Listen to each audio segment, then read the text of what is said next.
Cher Maître Jésus, notre divin bienfaiteur, nous nous rencontrons, Seigneur, avec le cœur plein de gratitude de cette opportunité d'étudier et de recevoir dans nos foyers les bienfaiteurs, nos amis spirituels qui viennent à nous dans ces moments d'étude et de réflexion, en nous apportant la lumière du plus haut. Nous vous demandons, Seigneur, cher bienfaiteur, que cette lumière puisse nous apporter de la paix, de l'amour, la santé, l'espoir, la tranquillité d'esprit. Que nous puissions, Seigneur, profiter de ces moments de réflexion. Que nous puissions, Seigneur, apprendre sur les lois de la vie. Et que cet apprentissage puisse nous montrer les chemins, nous aider à faire les bons choix, à surmonter les difficultés, à comprendre les souffrances, les moments difficiles.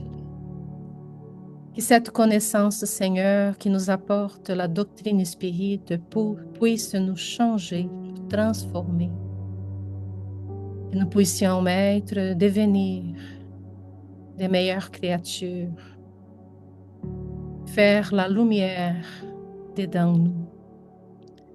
Nous vous remercions, Seigneur.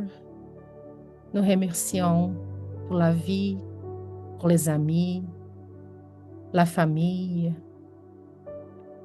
Et nous vous remercions, Maître, d'être toujours avec nous, de nous montrer les bons chemins, que nous puissions, Seigneur, suivre tes enseignements et apprendre vraiment à pardonner, à respecter les autres, apprendre à aimer, mais l'amour que vous nous avez enseigné, le vrai amour. Aimez-vous les uns les autres et montrez-nous, Seigneur, à aimer tout ce qui nous entoure. Restez avec nous, Maître d'amour, de bonté, et que l'étude d'aujourd'hui puisse rester avec nous et guider nos pas pour la semaine. Merci, Seigneur, aujourd'hui et pour toujours. Qu'ainsi soit-il.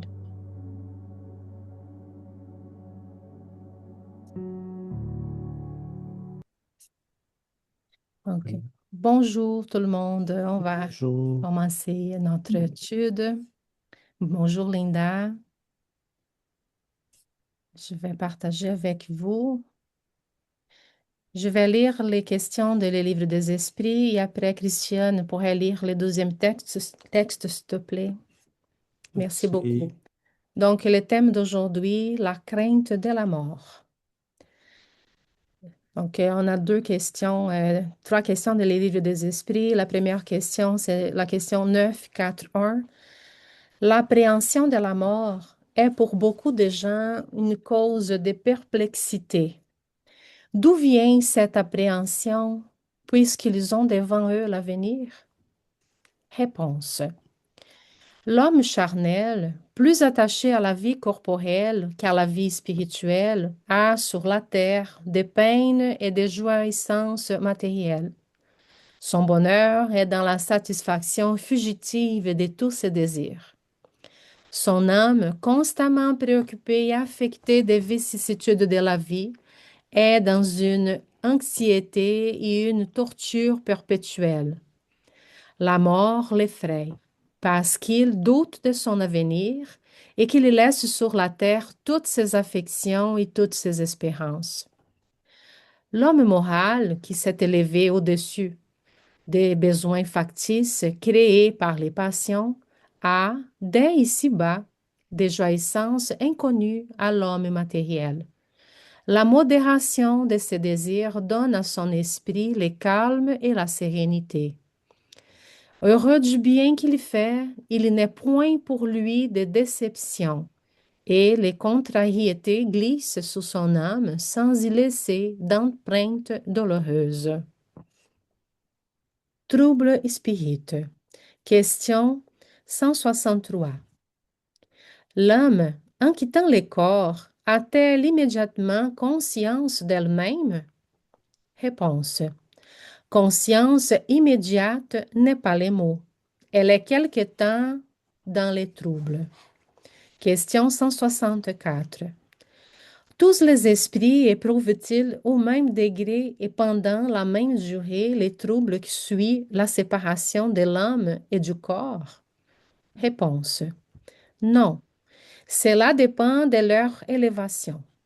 Celui qui est déjà purifié se reconnaît presque immédiatement parce qu'il s'est déjà dégagé de la matière pendant la vie du corps, tandis que l'homme charnel, celui dont la conscience n'est pas pure, conserve bien plus longtemps l'impression de cette matière.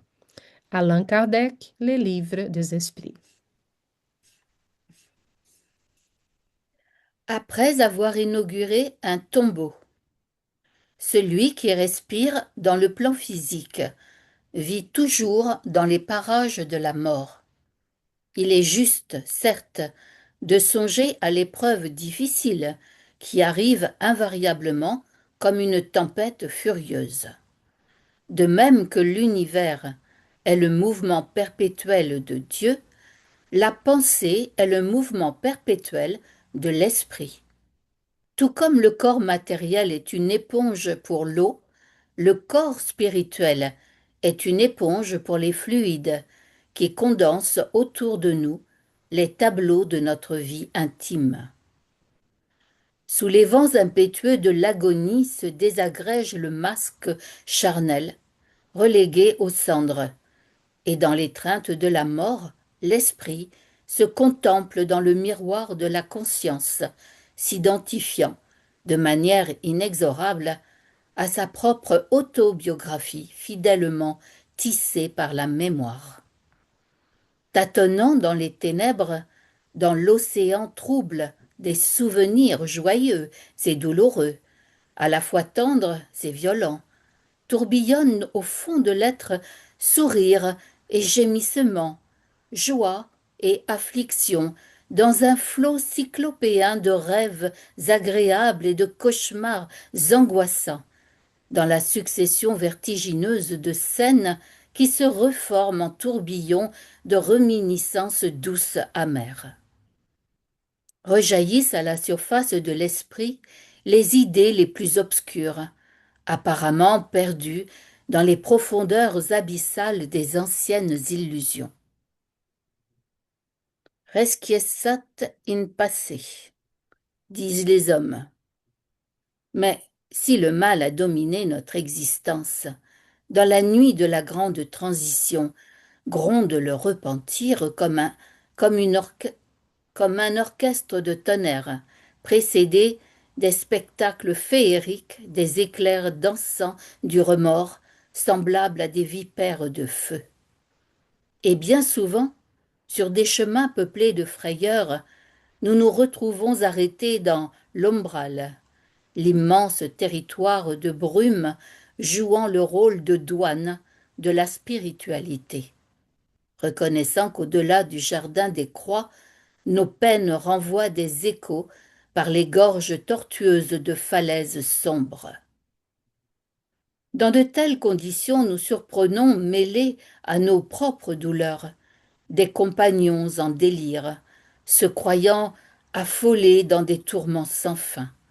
Et nous entendons les lamentations errantes de ceux qui s'associent à nos souffrances comme des aboiements de chiens enragés dans le silence de la nuit, sous des cieux souillés de nuages horribles. Nous ne nous lasserons jamais de le répéter. Ne doute pas, personne ne périt. Ne t'inquiète pas devant la mort. L'éternité est la substance de la vie. Reprends courage. Après avoir inauguré un tombeau, mon frère, la vie continue, continue. Que l'œuvre de la fraternité apaise en toi l'angoisse de l'attente. Tisse des liens d'amour avec ceux qui vivent à tes côtés. Et tu traverseras la grande zone de brume, comme la rivière souterraine qui, après avoir pénétré les entrailles de l'abîme, parvient à surgir, victorieuse et tranquille, dans une mer de lumière. Manuel Quintao, Semeur de retour. Psychographie de Waldo Vieira, 1965. Merci beaucoup, Christiane. C'est Merci, à vous. Giovanna. Merci à tous. C'est un texte époustouflant, on peut dire, d'une grande beauté et en même temps d'une profonde vérité. C'est comme un résumé. Nous savons que la majeure partie d'entre nous ici, nous avons déjà eu l'occasion de lire des œuvres qui décrivent un peu les passages, les troubles après ces passages, la condition des esprits après la mort physique. Et c'est comme un résumé parfait de tout ce qui nous avons lu jusqu'à présent, parce que c'est vraiment un texte qui nous met en face de cette réalité de la vie à laquelle nous sommes confrontés à un moment donné et qui ça fait partie de notre processus d'évolution. Euh, c'est très vaste comme texte dans le sens qui même les questions du livre des esprits nous rappellent. C'est notre attachement à la vie matérielle, ce qui s'est aussi expliqué dans les lois morales du livre des esprits, la troisième partie, quand on nous parle de la loi de conservation qui nous a été donnée par Dieu de manière à que nous puissions nous attacher à la vie. Quoi que soit la condition dans laquelle on est, on s'attache à la vie. Et c'est un processus qui nous permet enfin d'avancer, de progresser, d'en profiter de l'expérience, mais avec plusieurs vies, on commence à se rendre compte qu'il faut peut-être reconsidérer cet attachement à la vie physique. Et nous comprenons qu'une partie de la peur que nous avons vient de cet attachement et qui, s'il peut être quelque chose de positif pendant quelque temps, à un moment donné, il devient quelque chose qu'on doit surmonter et s'y attacher à une nouvelle dimension, à une nouvelle perception de la vie. On commence à saisir, à réaliser que la vie physique, euh, c'est une période de notre expérience dans l'éternité. Elle n'est pas l'objectif. Elle n'est pas notre destination. C'est un moment d'apprentissage. Et les choses ont été faites de telle manière qu'on doit réaliser ça, qu'on le veuille ou qu'on ne le veuille pas. La vie nous donne un temps sur Terre. Chacun de nous est venu avec une période qui peut s'y élargir un peu ou s'y raccourcir un peu, dépendamment de notre style de vie, de nos habitudes, de notre hygiène de vie, mais qui, ce n'est pas, euh, c'est plus ou moins, hein, c'est comme dans les mathématiques, on calcule la moyenne et après l'écart moyen. Donc, on peut avoir là 90 ans ou 120, mais ça va être plus ou moins un an, deux, trois, quatre, cinq, ça dépend de combien et de comment on a vécu. C'est là pour dire que nous, les spirites, et on peut dire ça aux gens qui vont nous écouter ou qui nous écoutent dans nos conversations, ils vont penser qu'on est attaché à la mort, ou qu'on veut ça, ou qu'on apprécie ça. Non, c'est rien de ça. On est attaché à la vie.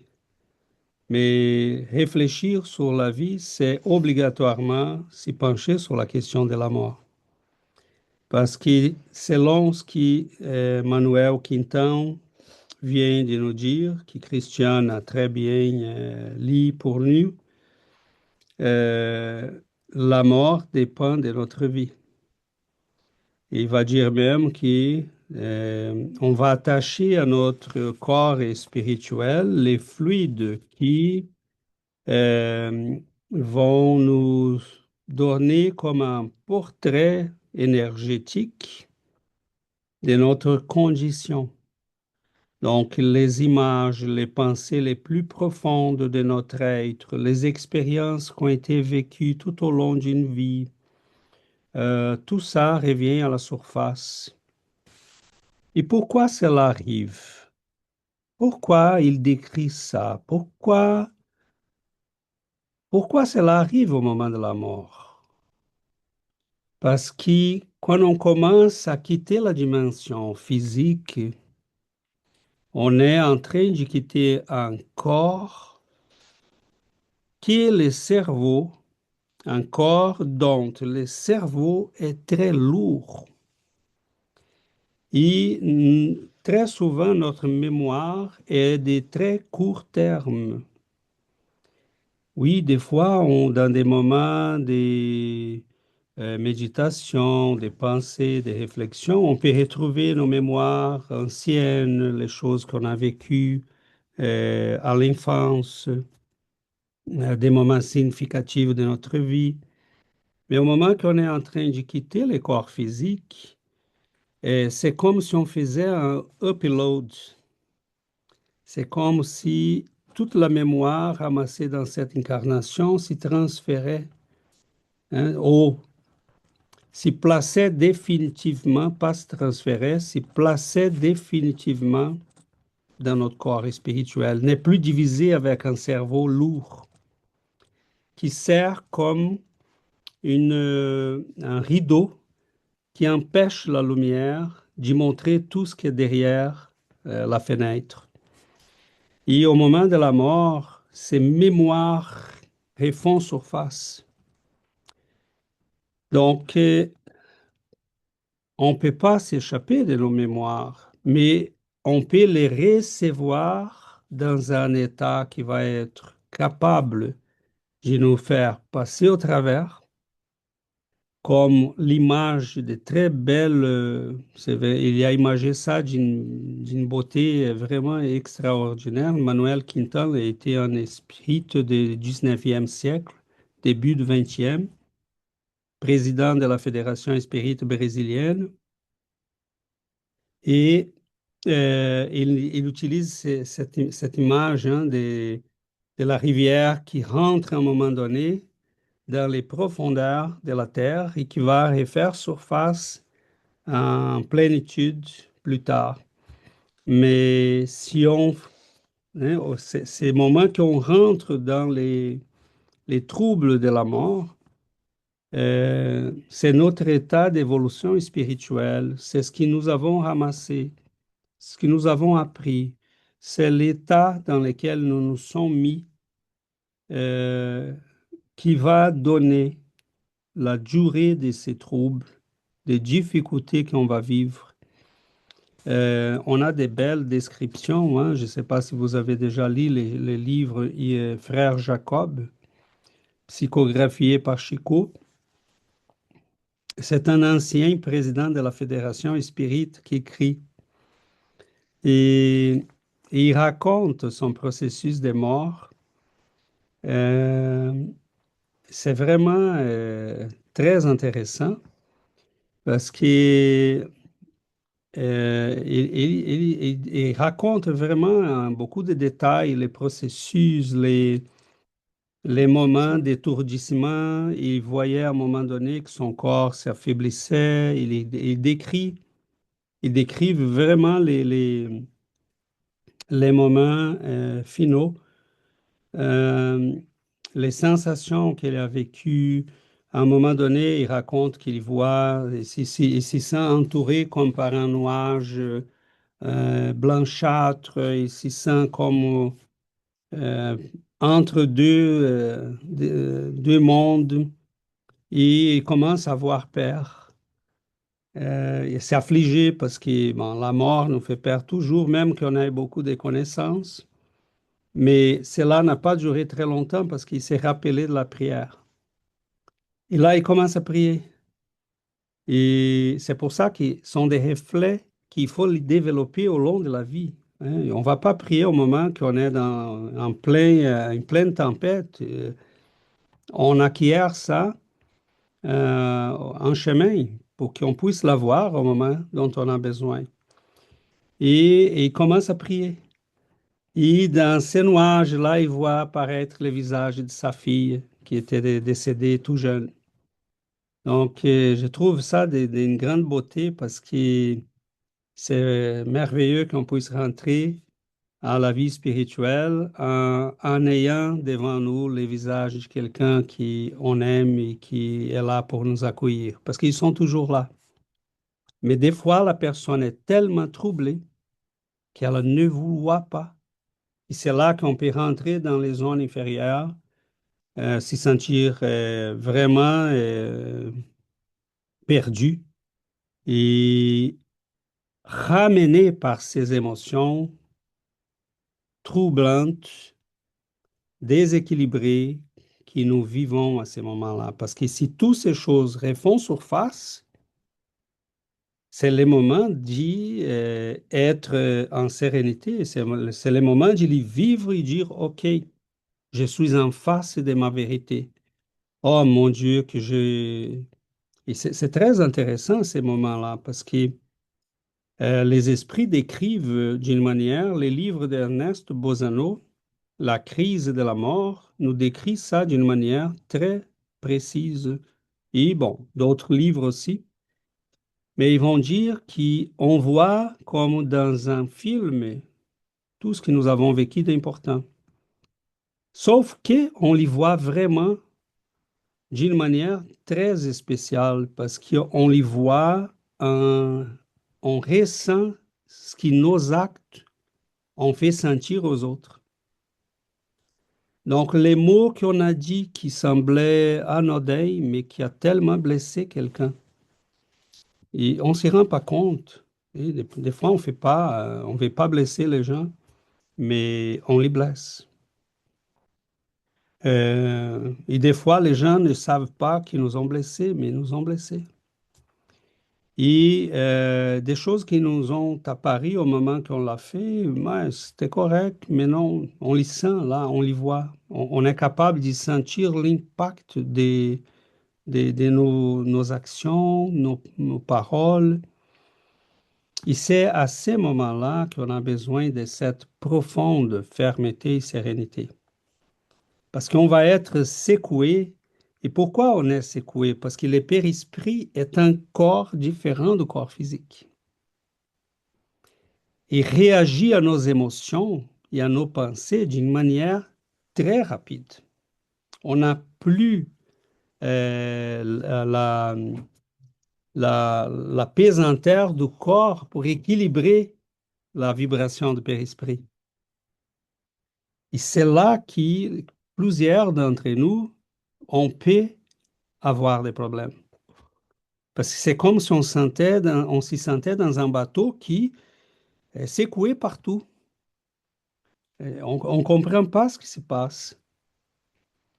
Et finalement, ça suffit d'y rester calme et de dire c'est correct, ça va passer, je n'ai plus la pesanteur du corps physique pour contrebalancer ça. Mes émotions sont comme si elles étaient vivantes. C'est la description d'Emmanuel Quinton.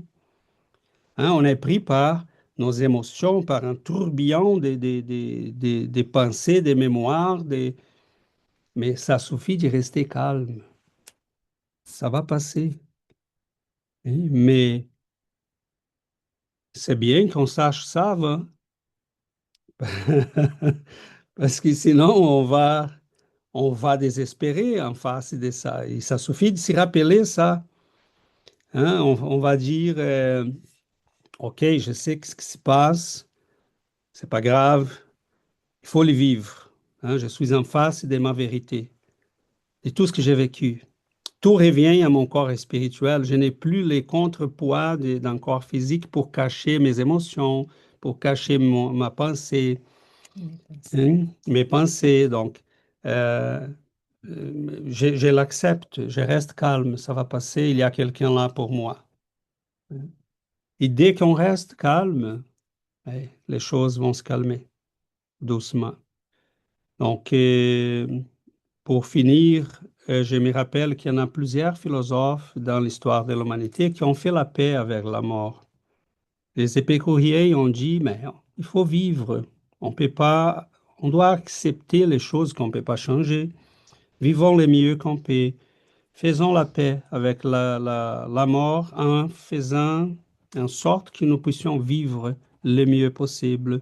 Les stoïciens ont eu sa manière, mais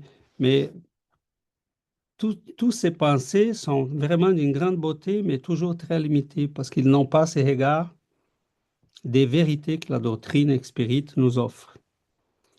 La communication des esprits, les milliers d'épreuves, les matérialisations, la bibliographie que nous avons, autant en Europe qu'en Amérique, l'œuvre de dizaines et des dizaines et des dizaines de livres de Chico qui recevaient des messages des gens qu'il n'a jamais rencontrés dans sa vie et qui apportaient, qui amenaient des preuves accablantes, là, des choses que même la famille ne savait pas.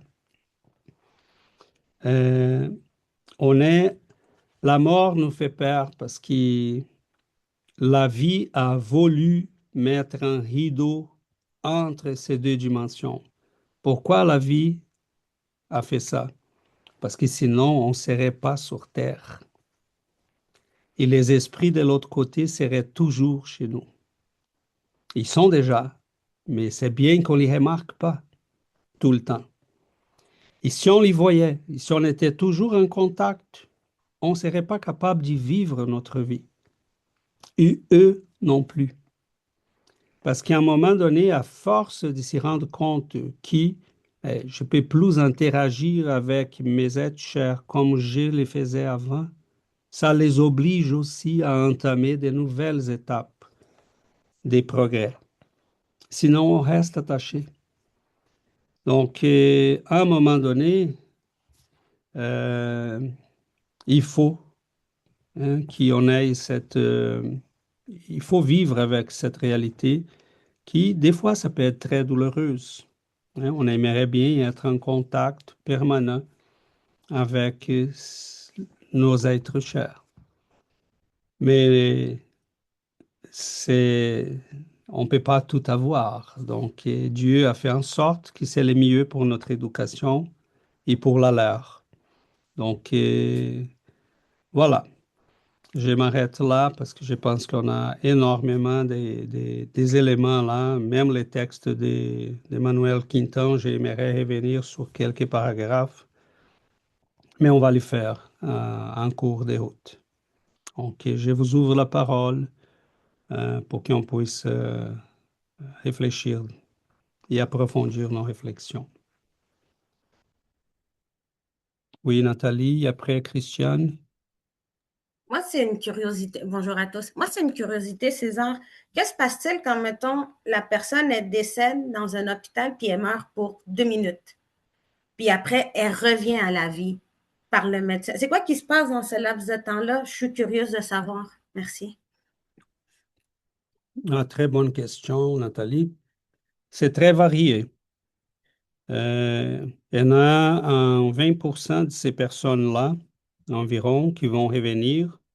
Ils vont raconter l'expérience vécue parce qu'elle est très nette, elle est très claire Ils sont ce qu'on appelle les expériences des morts imminentes ou des quasi-morts. En France, on appelle EKM, hein, les expériences des quasi-morts, si je ne me trompe pas. Euh, On appelle ça NDE chez nous? Comment? NDE, non? NDE, c'est comme on appelle aux États-Unis aussi, Near Death Experience. Donc, Ah, nous on dit avons, aussi expérience de mort imminente. je pense que c'est ça. Je sais qu'il y a une légère Oui. différence, mais ce sont des acronymes là, c'est pas grave. Oui. Euh, et ces expériences sont très bien rapportées, Nathalie, dans des livres là, très nombreux d'ailleurs, qui racontent. Ils ont très souvent, ils s'y voient dans un environnement entouré de lumière. Très souvent, dans cette lumière vont apparaître des êtres chers. Il y en a plusieurs qui racontent des rencontres avec des êtres de la famille. On a un 20% environ de personnes qui vont décrire ça. Donc, de chaque 100 personnes qui ont fait une mort temporaire, disons comme ça, dans un hôpital et qui reviennent, il y en a environ 20%, 20 personnes qui vont raconter. Euh, et il y a aujourd'hui aux États-Unis une grande association. En France, il y en a aussi. Et c'est Dr. Jourdain, si je ne me trompe pas, c'est toujours lui. C'est la IANDS, IANDS, elle est immense aux États-Unis. Ils font des rencontres annuelles. En France, c'est Dr. Jourdain qui est à la tête de cette même association en France. Euh, et c'est vraiment, il y en a, ils décrivent là ce qu'on lit dans les livres spirites. Il y en a plusieurs qui vont dire au moment que j'ai senti la mort arriver, j'ai commencé à revoir ma vie au complet comme dans un cinéma. Et à un moment donné, je me réveille, je me sens entouré par une lumière où je suis auprès des gens qui me regardent. Quelques-uns je connais, quelques-uns je ne connais pas. Et très souvent, ils vont accueillir la personne, lui en parler, lui dire, c'est pas fini pour toi encore, tu dois revenir. Et il y en a quelques-uns qui vont dire, vous savez, j'avais comme envie de rester là. Ah oui. Parce qu'ils s'y rendent compte que oh, c'est pas finalement la tragédie que j'ai pensé, c'est pas le néant. Euh, il y en a quelques-uns qui sont en soins hospitaliers dans les unités de traitement intensif et sont vraiment là dans de très mauvaises conditions. Donc, on les replonge dans les corps et il dit c'est comme plonger dans l'eau froide en plein hiver. Froide, en plein hiver. Donc, euh, les témoins sont vraiment merveilleux là. J'ai lu quelques livres à ce sujet T'as vu le... et oui, c'est là, c'est basé sur ces expériences, Nathalie, que les scientifiques comme Dr. Jourdain ou Jobin, je pense que c'est Jourdain, et d'autres aux États-Unis sont très nombreux. En Europe aussi. Euh, Même au Canada, je sais qu'il y en a. Au Brésil. Donc, ils font des recherches à ces sujets, parmi d'autres.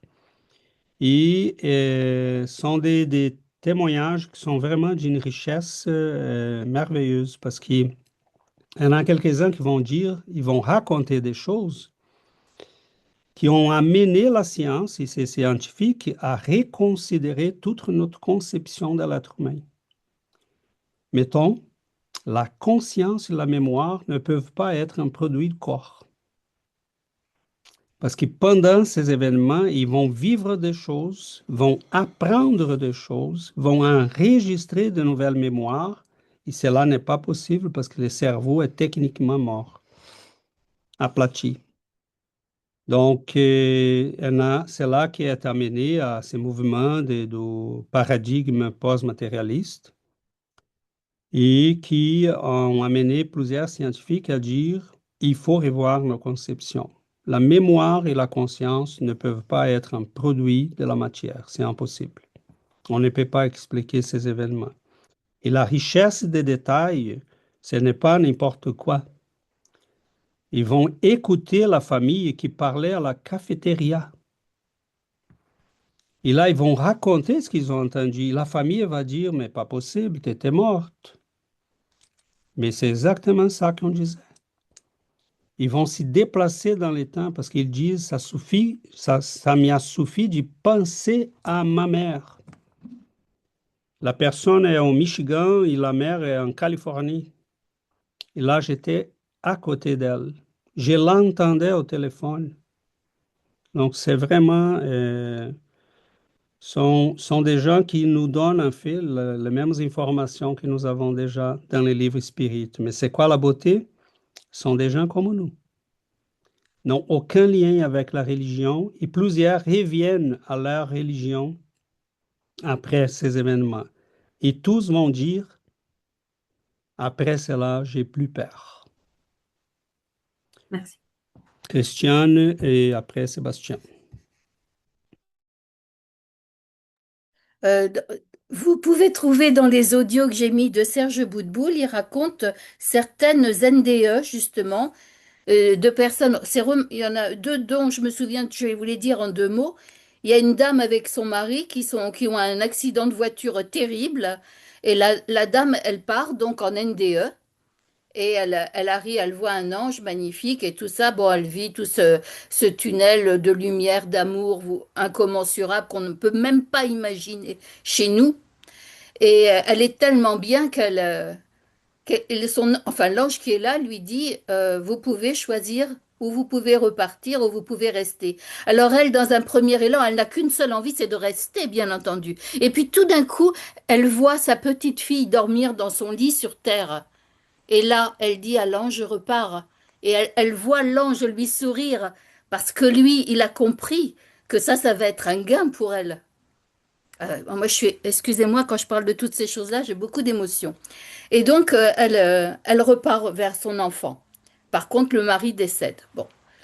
L'autre monsieur, c'était un jouisseur, fric, sexe, alcool, bouffe, enfin tout, quoi, tout. La matière à 100%. Et lui, il meurt. Bon. Alors lui, il est au courant de rien, il n'est pas comme vous. Enfin, on en sait un petit peu, nous, hein. Juste un tout petit morceau du voile, hein.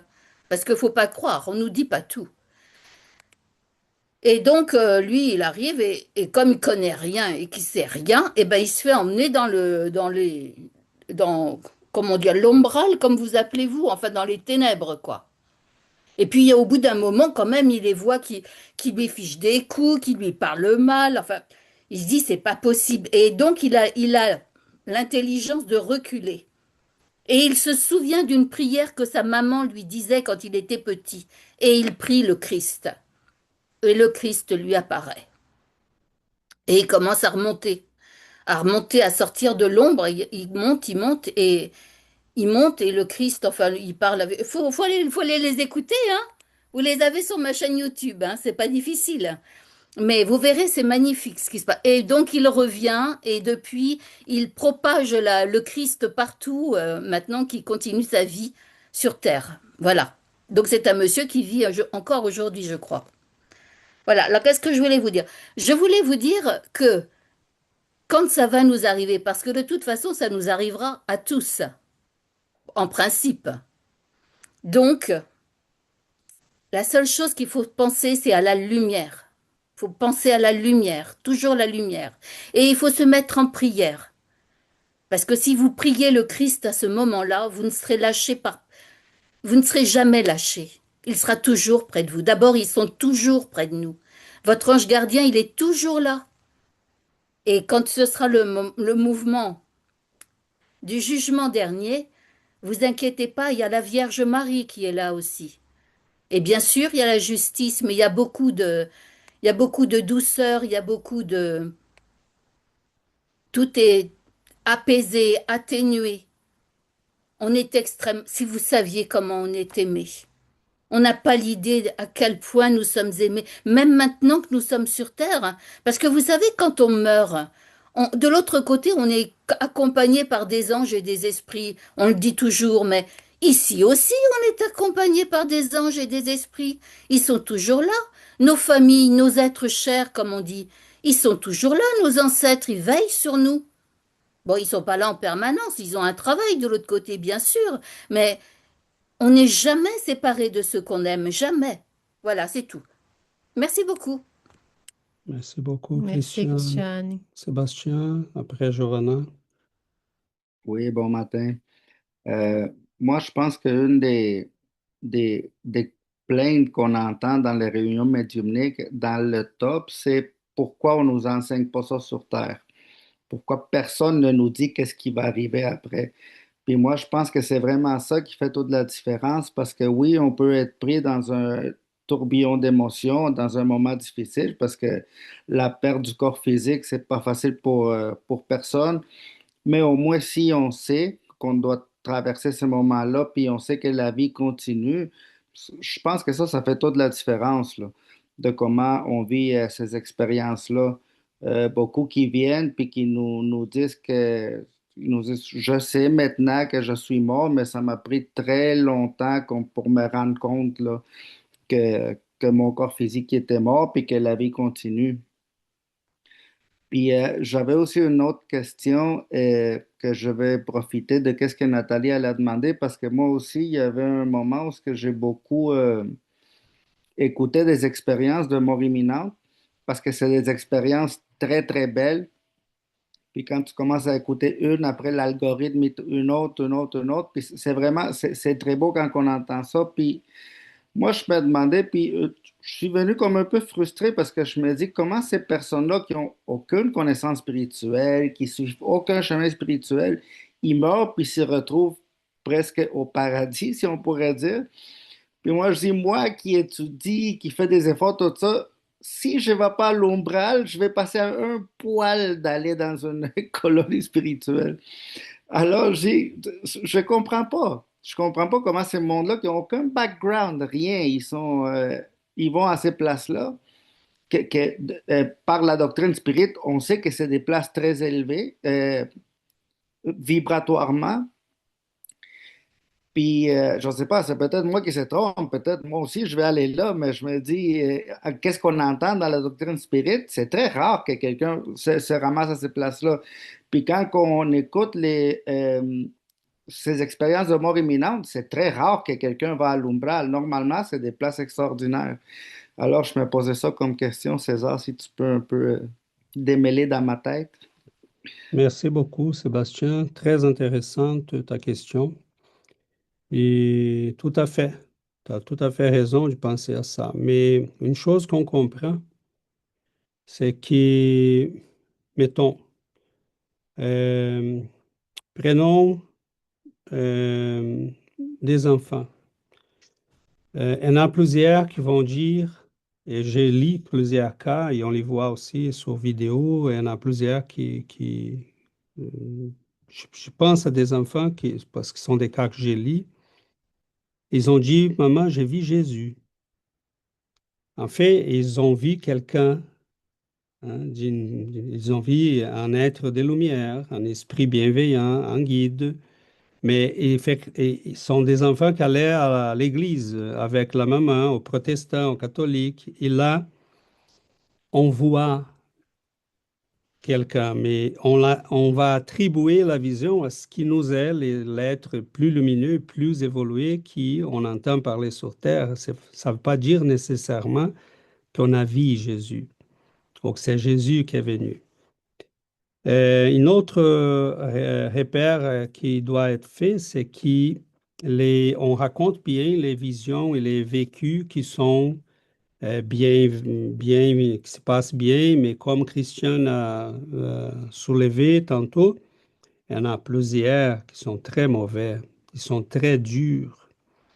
Ces messieurs dont Christian parlait, il s'était rappelé de prier. Et là, il a probablement vu son guide. Qu'est-ce qu'il a associé son guide à qui? À Jésus. Mais ce n'est pas nécessairement Jésus, c'est pas grave. Il y en a quelques-uns qui vont se trouver dans un environnement des lumières, mais ils ne sont pas nécessairement dans des sphères supérieures. Ils sont enveloppés par la lumière des esprits qui sont autour d'eux. Et qui sont ces esprits-là? Des fois la famille, des fois les guides, et qui en profitent de ces moments pour dire, réveille-toi, et réveille-toi. Tu vas échapper cette fois, mais tu vas rendre compte de ta vie. Il y en a des cas, je me rappelle inclusivement un que j'ai vu exactement sur les sites de Yandes France, que j'ai raconté déjà ici, mais ça, je pense que ça vient à ce que nous étudions. Il était en ivrogne, il battait sa femme, il battait ses enfants, et de retour à la maison, il y a eu un infarctus. Euh, se retrouve à l'hôpital.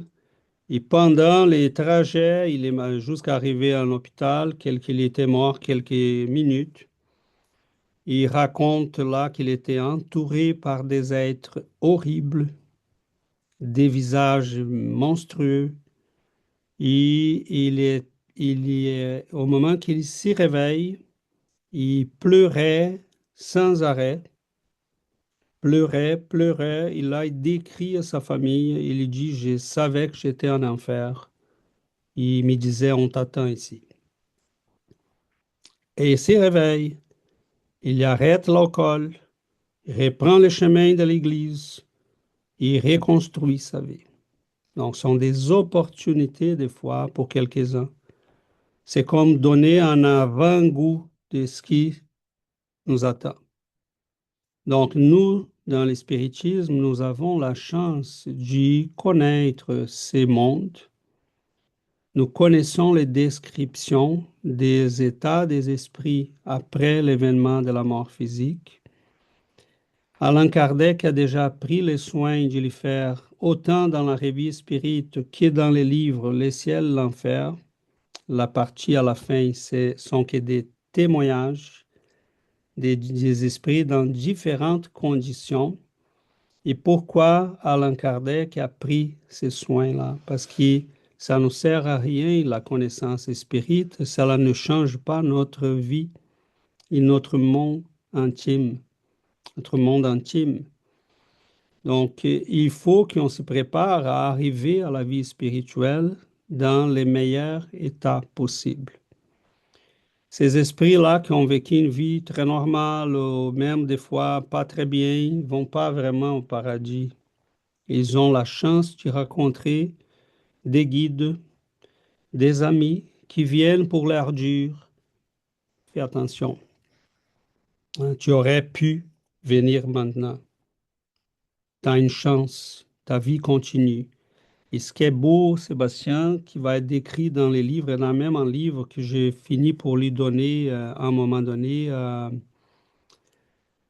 Je me rappelle qu'on a fait une donation des livres à la prison ici à Sherbrooke.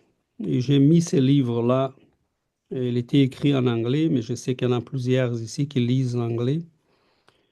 Et c'est un chercheur américain qui raconte, qui interviewait, il participe à l'IAN des États-Unis, et il raconte comment l'expérience, comme l'expérience des morts imminentes, a changé la vie de ces personnes-là. La grande majorité, mais vraiment la grande majorité, ont vécu après une vie complètement différente. Ont retrouvé le chemin de l'équilibre, n'ont plus peur de la mort. Ils comprennent ce que Manuel Quinton nous dit à la fin. Tisse des liens d'amour. Pour eux, cela devient vraiment la chose la plus importante. Donc, nous avons la chance d'avoir accès à ça par l'étude. Et si nous avons la sensibilité, l'humilité de comprendre tout ça, ça va nous rendre un service immense parce qu'on va se préparer à vivre comme il faut pour mourir comme il faut. Donc, Je comprends ta question parce qu'à un moment donné, je me posais cette question aussi. Tout le monde voit Jésus, tout le monde voit euh, Le paradis. les grands esprits, mais non, en fait, c'est tout simplement notre guide qui est là. Rien n'empêche que Jésus vienne, hein, c'est lui qui décide. Mais très souvent, les catholiques vont voir des anges. Les protestants vont s'y croire au paradis. Et toutes les aides des Lumières, ils vont dire c'est Jésus. Parce qu'ils n'ont pas cette conception des guides, hein, des D'esprit bienfaiteurs, évolué. d'esprits évolués. Ils n'ont pas cette conception. Donc, on lit l'expérience, même l'expérience au plan spirituel, dans une mort imminente, avec les lunettes que nous avons. Donc, c'est très normal.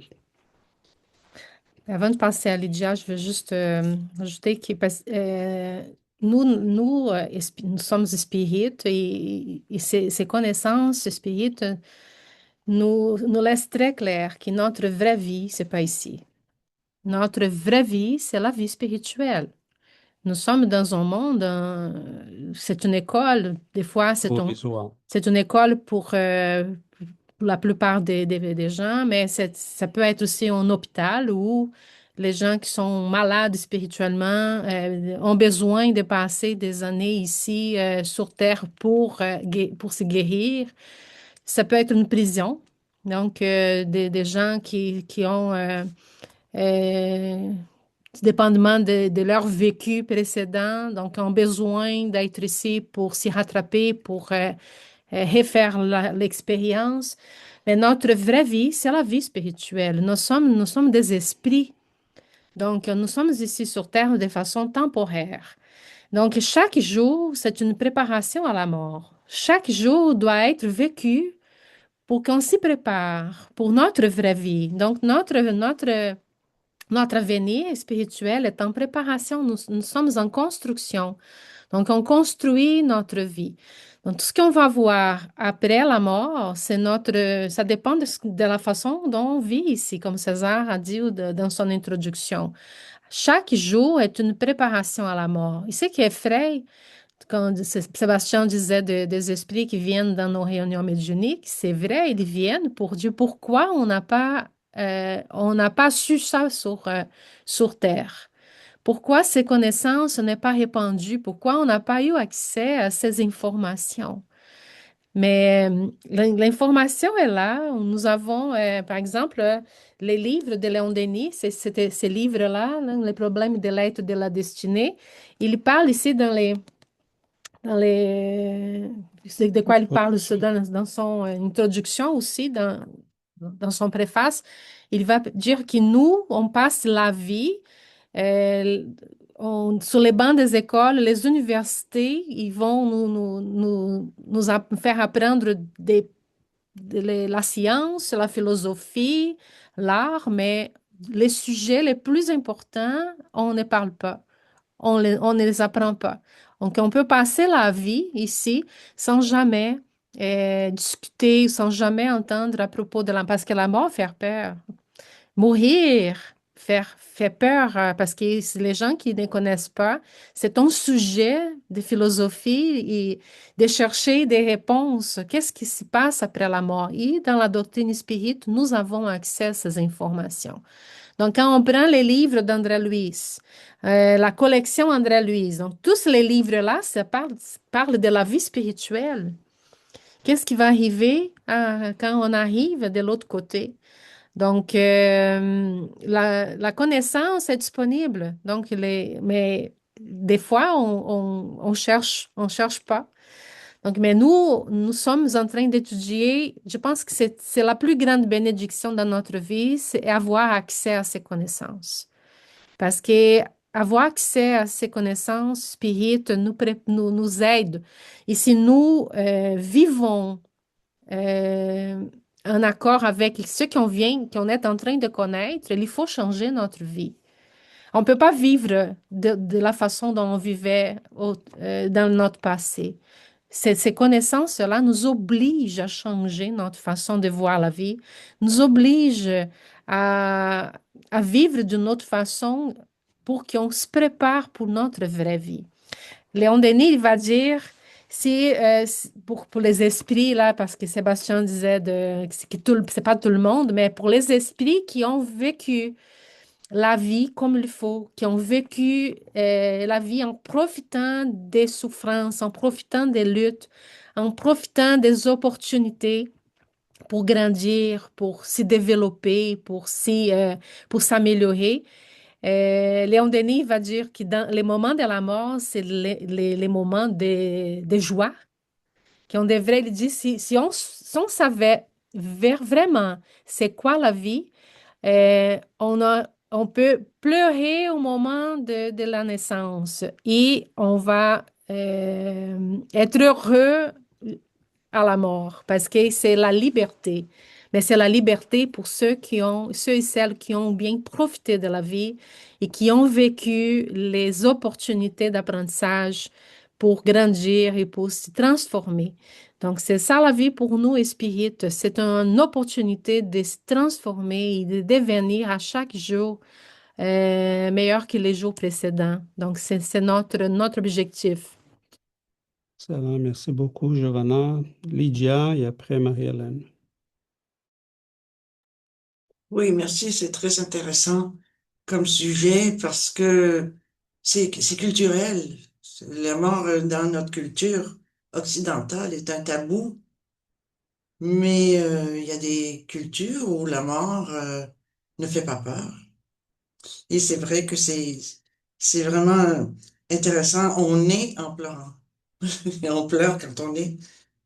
Et je me souviens tout le temps de Montaigne qui disait que son ami, je me souviens plus du nom, c'est un écrivain aussi, il avait été fasciné parce que, bon, sa conclusion, c'était qu'on meurt de la façon qu'on vit.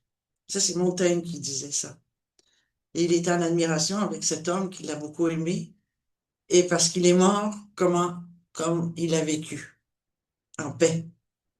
Mais j'ai une question à poser par rapport à la mort. Est-ce que c'est vrai qu'il y a des gens qui meurent et qui ne savent pas qu'ils sont morts? Est-ce que dans la philosophie spirite, on parle de ce sujet? Moi, j'ai connu trois personnes et j'ai rêvé quand ils sont morts. Dans mes rêves, ils savaient pas qu'ils étaient morts. Et j'essayais de leur dire qu'ils étaient morts, mais ils étaient. Est-ce que ça arrive? Qu'est-ce qui se passe? Pourquoi certains, parce qu'ils sont attachés à à ce monde matériel ou parce qu'ils sont pas conscients? Qu'est-ce qui se passe pour qu'il y ait des morts qui ignorent qu'ils sont morts et qui continuent à vivre comme si rien n'était? Et combien dure ce moment de pas être conscient qu'on est mort? Ça peut arriver à tout le monde. Très, Et pourquoi? Merci. merci, Lydia. Très bonne question. On est chanceux aujourd'hui. On a vraiment des sujets passionnants. Oui, Sébastien nous a rappelé ça aussi. On a plusieurs cas dans les réunions spirites.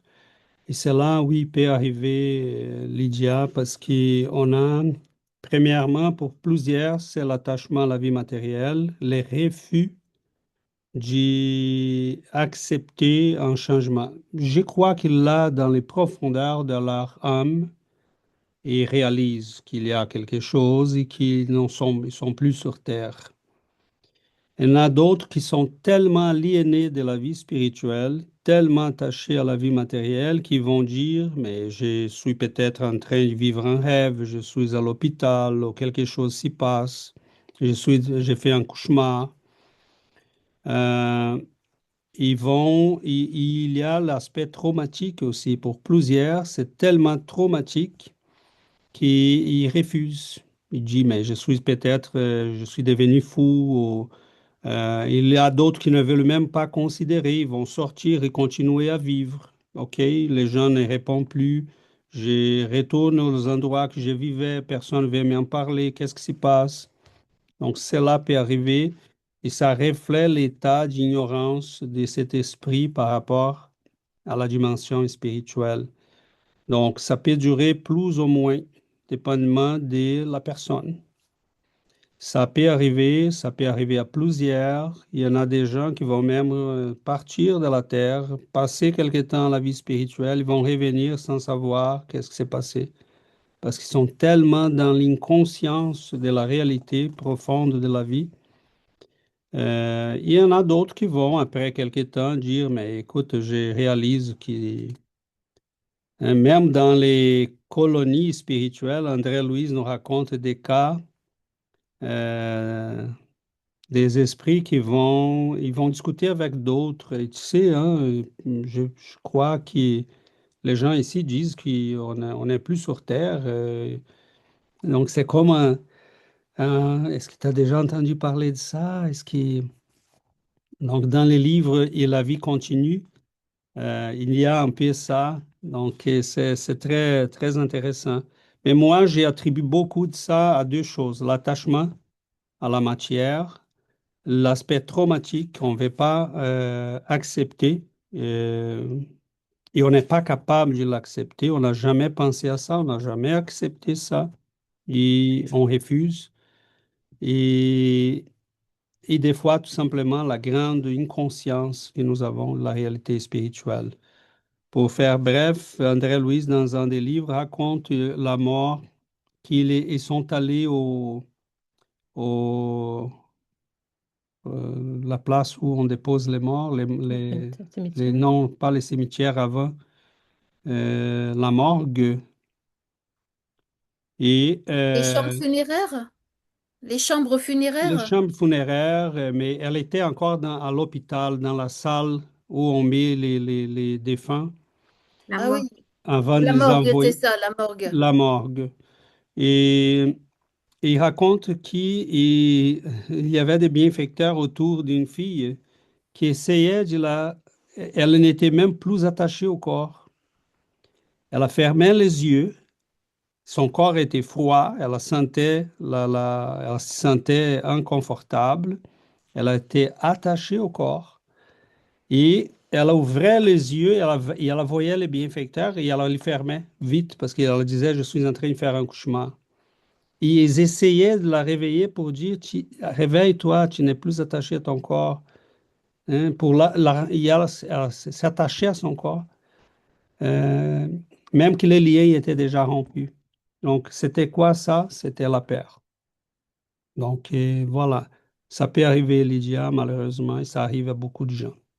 Très rapidement, César, qu'est-ce qui les confond beaucoup aussi, c'est leur corps spirituel, qui est une copie exacte du corps physique. Alors, eux autres, ils se voient encore avec un corps et ils disent non, je ne suis pas mort parce que je suis encore là. Ça les confond beaucoup, là, le Oui, corps spirituel. Parfait, exactement. parce que Ça aussi. le périsprit est encore très matériel, Très semblable, très il est semblable au identique au corps. corps physique. Tout à fait, Donc, Sébastien. on peut penser qu'en mourant, on perd, on devient une lumière, mais le périsprit est là et le périsprit est encore un corps très matériel pour les gens qui sont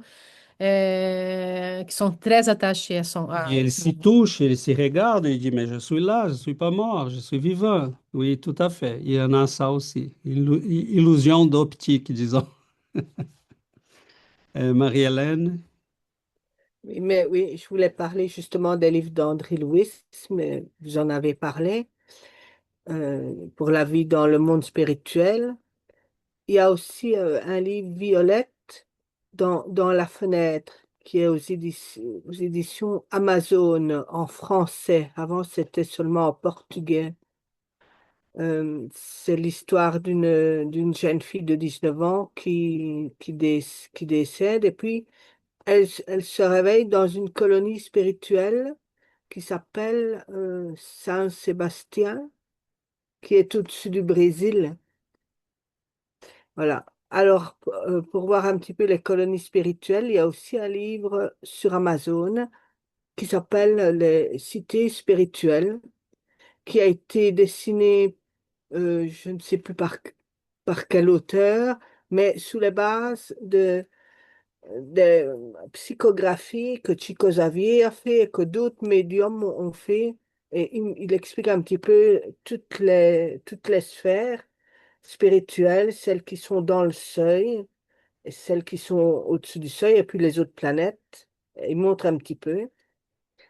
Et alors, pour ce qui est qu'on ne se souvient, qu'on ne sait pas qu'on est mort, bien, euh, c'était pour parler à Lydia, ça. Dans les séances aux esprits souffrants, on tombe souvent sur des esprits qui ne savent pas qu'ils sont morts. Ils ne savent pas. Il y en a qui sont même pas encore sortis de leur cercueil. Faut aller les chercher parce qu'ils ne savent rien. Ils sont dans, voilà. Et oui, il y a pas que on ne se retrouve pas que dans les colonies spirituelles, mais beaucoup se retrouvent euh, dans le seuil, en fait. Et à différents niveaux du seuil, ça dépend. Là, il y a la vallée des suicidés pour les suicidés, c'est vraiment le seuil plus bas. Et puis il y a différentes. Voilà. Enfin, c'est pas facile. Et quand on étudie tout ça, on réfléchit beaucoup à comment se comporter dans la vie et puis on se met des stops. Des fois, on se dit, ouh là, je peux pas agir comme ça. Voilà. On réfléchit. On a cette chance-là d'étudier. Voilà. C'est ce que je voulais dire. Merci beaucoup, Marie-Hélène. Tout à fait. L'ignorance a un prix très cher, très haut, des fois. C'est pour ça qu'en en revenant rapidement avant de passer à Linda, euh, oui, les connaissances sont là et ça nous étonne combien on est aliéné, on est dans l'inconscience parce que nous sommes tous des êtres qui vont passer par là et on refuse, comme Lydia disait, c'est par un aspect culturel. Oui. On ne veut même pas en parler, donc c'est triste parce que l'information est là. Ok. Donc, ça suffit qu'on commence à les chercher. Linda, Oui, merci. Merci César. Moi, j'ai une question à poser. Je ne sais pas si c'est vraiment en rapport avec le thème d'aujourd'hui, mais je vais quand même la poser. Dans certaines religions, il y a des rituels et à l'occasion de ces rituels-là, donc on a des personnes qui rentrent en, on va dire, en interaction avec les esprits désincarnés qui viennent et qui donc parfois, par exemple, si on a un fils qui appelle son grand-père, le grand-père est censé être décédé. Et donc le grand-père vient et en quelque sorte prend possession de lui. Et s'il avait l'habitude, par exemple, d'avoir une canne ou des choses comme ça, ou un bijou, etc. Donc on emmène le bijou, la personne qui, donc on va dire entre guillemets le médium, met le bijou, porte la canne, etc. Et moi, en fin de compte, la question que je me posais, c'est que quand ces esprits-là viennent, finalement, bah, comment est-ce qu'ils font pour venir, puisque est-ce qu'ils sont dans une colonie spirituelle spéciale, et comment est-ce qu'ils font leur évolution, puisque finalement, on s'aperçoit qu'à chaque fois qu'il y a des rituels, eh bien, on les appelle et ils viennent. Ça peut être dans la religion hindoue, il y a donc des rituels, mais aussi, par exemple, à La Réunion, on a des rituels malgaches où effectivement, bah, les esprits désincarnés viennent. Et moi, je me suis toujours posé la question, notamment depuis que j'étudie un peu le spiritisme, mais en temps normal, ces esprits, ils sont où? Et comment on peut les appeler comme ça ben, quand on veut et quand il y a des rituels, en fait. merci beaucoup. Comme je disais, des très riches questions. Merci beaucoup, Linda. En fait, non, on ne les peut pas. Et des fois, ce ne sont pas même eux qui viennent. Et ce sont des esprits qui vont se présenter en disant, mais je suis ton grand-papa. Hein, voilà. Ou c'est même par bienveillance, pas nécessairement par méchanceté, qui vont répondre à l'appel et vont se faire passer par, mais qui ne sont pas nécessairement. Ça se peut que cet esprit-là soit même l'enfant déjà réincarné, mettons qu'il n'a pas connu son grand-père. Il l'appelle lui-même, mais ce n'est pas nécessairement vrai que ces esprits vont répondre. Ça, Allan Kardec l'appelait l'invocation. Et des fois, on peut, oui, faire l'invocation des esprits. S'ils sont disponibles, s'ils sont en condition de répondre, ils vont répondre. S'ils veulent, ils sont libres. Libre. Libres. Euh, mais ce n'est pas toujours qui arrive. Et là, c'est le danger des invocations, c'est ça, parce qu'on peut se faire tromper par quelqu'un qui veut se faire passer par. Donc, ce n'est pas vrai nécessairement qu'ils sont nos êtres chers qui vont répondre. Euh, des fois, et ça, c'est un aspect qu'on doit considérer très sérieusement. Il y en a beaucoup d'esprits qui vont être dans le monde spirituel, dans des colonies qui sont très rapprochées de la Terre, très vraiment chez nous, là, En face de hein, chez nous. en face de chez nous, vraiment. OK? Et qui sont tout simplement désincarnés, mais qui ne sont pas en condition d'aller plus loin que ça. Et dès que possible, vont retourner sur Terre dès qu'il y a une opportunité. Donc, sont des esprits qui sont très attachés à la vie terrenne, sont des esprits qui des fois veulent vraiment revenir et ne sont pas vraiment à l'aise dans ces nouveaux milieux. Et ça dépend, tout ça dépend du niveau d'évolution de ces esprits. Donc, non, Linda, on ne peut pas appeler quelqu'un tout le temps. Des fois, ce n'est pas nécessairement ces esprits qui viennent. Il faut faire attention. Et ça n'a rien de mauvais qui des fois viennent en autre pour répondre de manière bienveillante. Mais ça peut être aussi, dépendamment des objectifs, malveillant. Donc, c'est pour ça que l'ignorance pour traiter ce genre d'événements et de rituels, ça peut être très bon ou très mauvais. C'est pour ça que la connaissance, ça serait vraiment bien approprié. Qui continue de le faire, mais si tu connais quelqu'un, donne un livre des esprits, un livre des médiums, donne les œuvres de Kardec, parce que ça va... Dans les rituels au Brésil, dans les religions africaines qu'il y a au Brésil, il y en a plusieurs aujourd'hui qui ont des séances d'études pour étudier les livres de Kardec et André Louis. Donc, ça les redonne un sens et un éclaircissement pour gérer convenablement ces rituels. D'accord. Donc, on On a répondu à la question, Linda. a répondu? Oui, oui. Est-ce que les esprits, ils sont avec nous, là? Tu avais demandé où est-ce qu'ils sont ces esprits-là? Oui, On c'est a ça. ils sont avec nous ici sur Terre. Quelques-uns. Quelques-uns. Quelques-uns sont dans des colonies spirituelles qui sont très, vraiment pareilles à ce que nous vivons sur Terre, là. C'est vraiment pareil, là. Ils sont très rapprochés de la Terre. Mais donc, ces esprits-là, ils vont pas vraiment faire une évolution comme Bon, celle qu'on est censé faire. oui, oui, ils continuent d'évoluer, mais ça dépend, comme ici, ça dépend d'eux. Ça dépend de Mettons, leur volonté. supposons que dans cette colonie, il y a une classe pour les récents désincarnés. On a 100. Il y en a 20 qui décident d'y aller. Ça se peut qu'il y en ait 80 qui non. D'accord. L'évolution n'est jamais forcée. Ça vient de notre volonté, de notre intérêt. On va passer Merci. merci, à Christiane et on avance vers la fin. Oui, ce que je voulais vous dire, excusez-moi, mais sur ma chaîne YouTube, il y a aussi l'histoire d'un drogué. Et là, on voit bien ce monsieur, ce jeune homme, qui reste sur la terre et qui essaye de vivre à côté des drogués incarnés pour pouvoir profiter de la drogue. Parce qu'ils sont toujours en manque, même quand on est de l'autre côté. Bon, il y a ça. Ceux qui restent sur Terre aussi, il y a ceux les avares, qui ont laissé leur trésor. Vous vous rendez compte l'horreur pour eux? Bon, les gens qui ont laissé une femme qu'ils adoraient. Enfin, il y a plein de choses comme ça. C'est ça qui les attache à la Terre. Je voulais vous dire autre chose, mais j'ai oublié maintenant. Bah, je sais plus. Ça me reviendra peut-être, sinon ce sera pour une autre fois. Merci beaucoup. Merci, Christiane. Oui, Moi, oui, Marie-Hélène. excusez-moi, je voulais intervenir sur les messages aux défunts. Ici, à Liège, à Magain, il y a une séance ou 3 séances par semaine où on apporte une photo et on peut recevoir le message d'un défunt.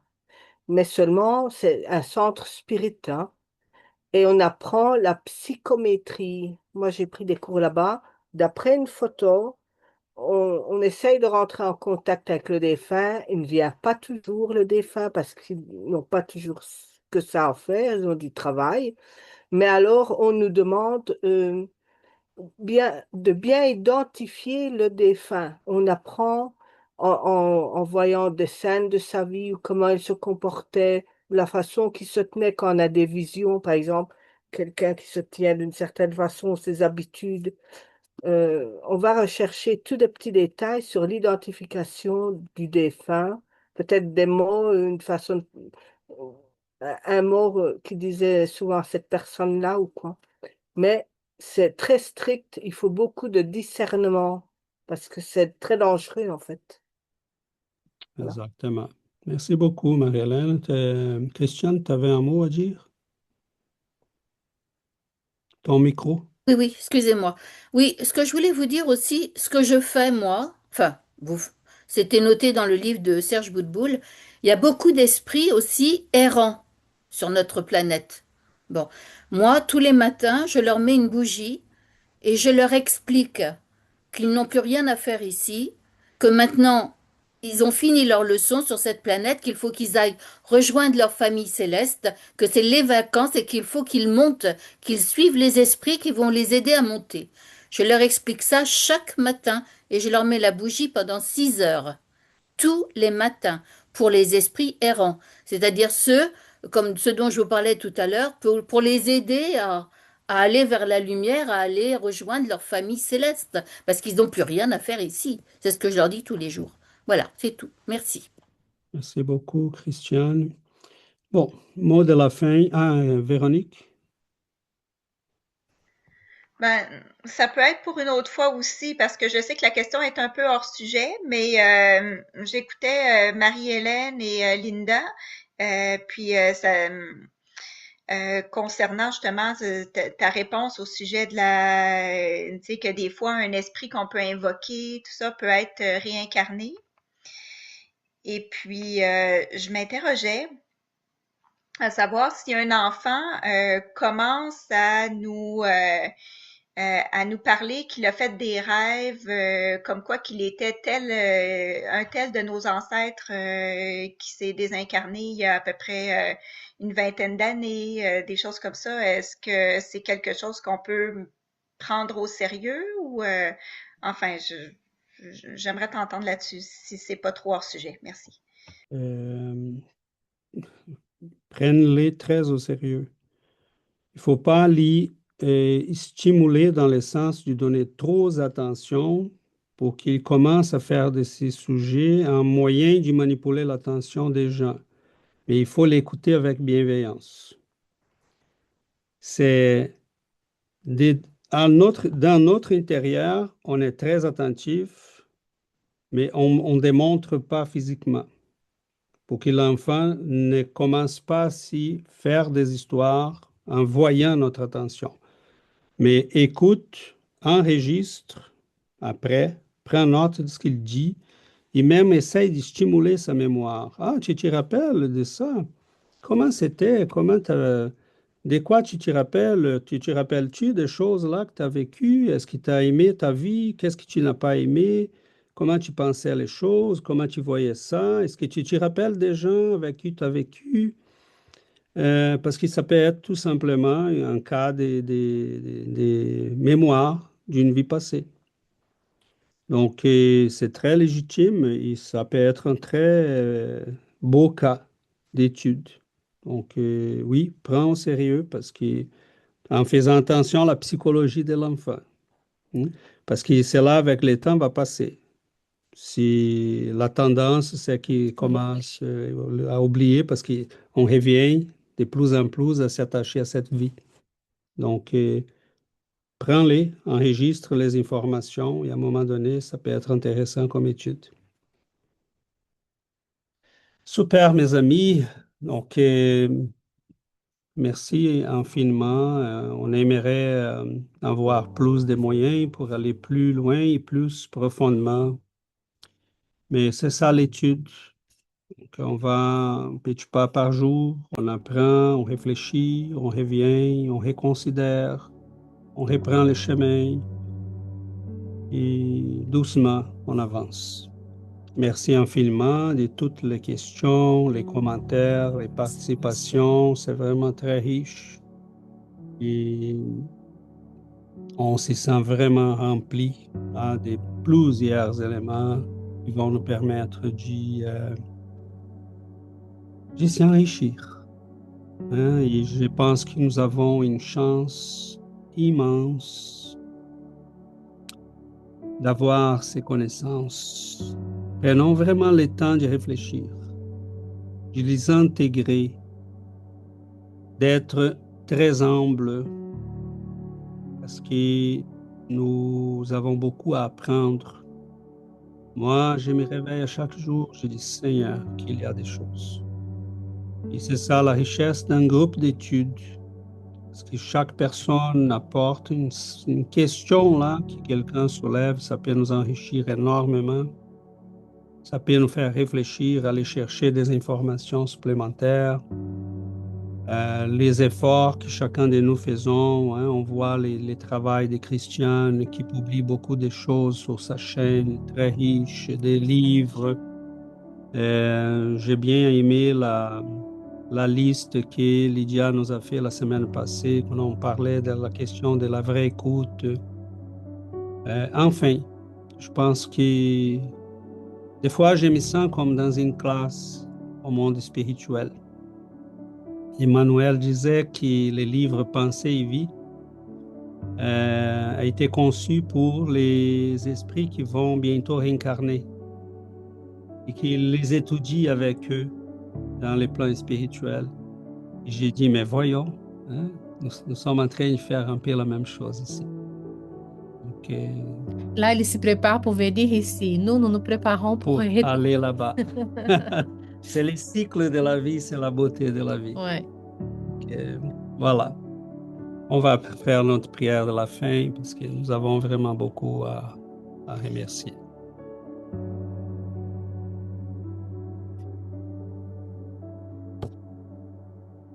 Chers amis, nous remercions ensemble l'amour et la lumière qui sont avec nous. Nous comprenons, Seigneur, ces rideaux qui nous séparent, mais nous voulons regarder un petit peu et nous savons qu'eux aussi, ils nous regardent. Même derrière ces rideaux, on peut voir leur regard qui nous disent et que vous êtes chanceux. Plusieurs d'entre nous ont vécu ces expériences. Plusieurs d'entre nous avons traversé ces moments des fois difficiles, incompris.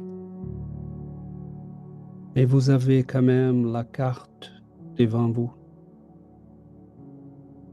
Prenez le temps de l'étudier, de bien connaître le chemin et surtout, si vous vivez une belle vie, la mort, c'est ce qui moins va compter. Elle n'est rien. C'est l'ouvrir d'une porte vers l'immensité. C'est quitter la cage, la prison, si vous êtes préparé. Mais des fois, on aime tellement notre prison, on s'était tellement habitué qu'on s'attache. On s'y attache vraiment. Que vous soyez préparés à la liberté. Êtes-vous préparés? Vous demande-t-il. Préparez-vous. Nous vous remercions, Seigneur,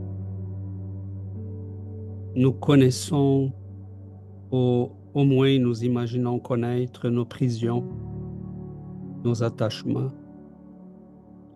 Il y en a peut-être d'autres qu'on ne remarque même pas. Que nous puissions, Seigneur, nous détacher surtout de notre orgueil, qui est toujours là, de notre égoïsme, de notre vanité,